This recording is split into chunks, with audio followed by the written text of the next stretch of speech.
Hey guys, well, yeah, it's my birthday today, so I'm only out here for a little bit. The wife's got the whole weekend planned, so, anyways, yesterday we went out, she set aside some money and basically just let me have at anything, so it was freaking awesome.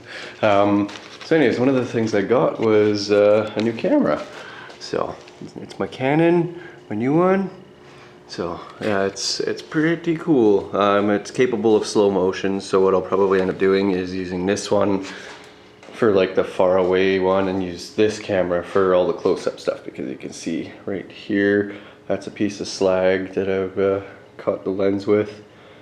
I think that's about it, but yeah, this camera will be like my close-up, friggin' look at what I'm doing camera, and that one will be the far away slow motion camera for capturing all the cool stuff. But anyways, yeah, it's just 60 frames per second. I think it might be a little faster, but anyways, it's capable of super fast and slow motion, so that's cool. But mainly it was pretty cheap, and it's a new camera without welding slag on it. So anyways, I got my surprise from last weekend warming up. I will show you guys that in a sec. Oh, and one thing I gotta do is I gotta make 2 nuts. I gotta rough them up a bit and then send them off to my buddy Jeffrey. So friggin' right. Yeah, he wants a set of truck nuts, and I gotta make them look like they're pretty beat up. So, and then I might use my punch and stamp my symbol into them. But yeah, so anyways, I'm gonna get my new addition to the family over here and unload it, and then maybe do a quick walk around, and then yeah, so freaking right. But yeah, I'm freaking excited about this new camera, and it doesn't have any freaking marks on the lens like this one. It's exciting.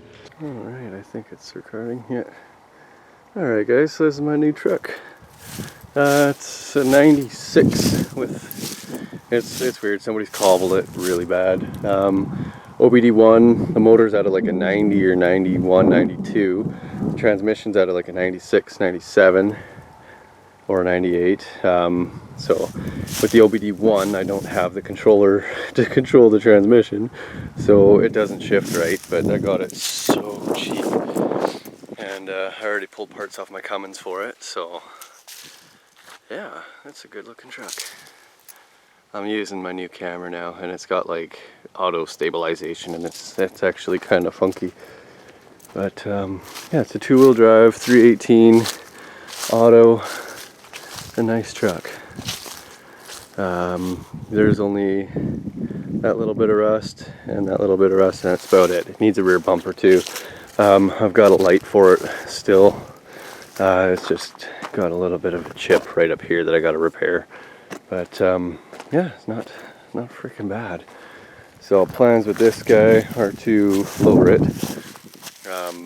It'll be super easy. Just do a spring under axle, and then get different coil springs, or heat up the coil springs, or whatever, chop a coil out of them or something. I'll figure something out. But yeah, that'll lower her. And then yeah, so friggin' awesome. I like this truck. Anyways, I'll fire back up front and then get into the shop. Alright, so you guys seen the carpet in the box. Look, you can tell it was gross. Water got into it and was just pooling right down there, and it was just nasty. It stunk real bad. So I pulled the carpet out. I got a whole pile of parts for my Cummins, or for this in my Cummins. Starts up not bad after the initial startup, which is actually a really big nightmare. But yeah, to go into first gear, if you were just to go like that, you just start off in third. So you have to go into neutral, wait until it actually disengages, down into first. Now it's in first. But yeah, it's not a bad truck. It needed a pile of stuff when I first got it, but I've been picking away at it slowly. So I think the intake plenum might be cracked on it, because, or not cracked, but the gasket might be pooched in it, because when you fire it up after sitting, it smokes, and it's hard to start. It doesn't have a lot of top end. and it seems to be using oil, so yeah. Anyways, I'll go park this thing and get into the shop.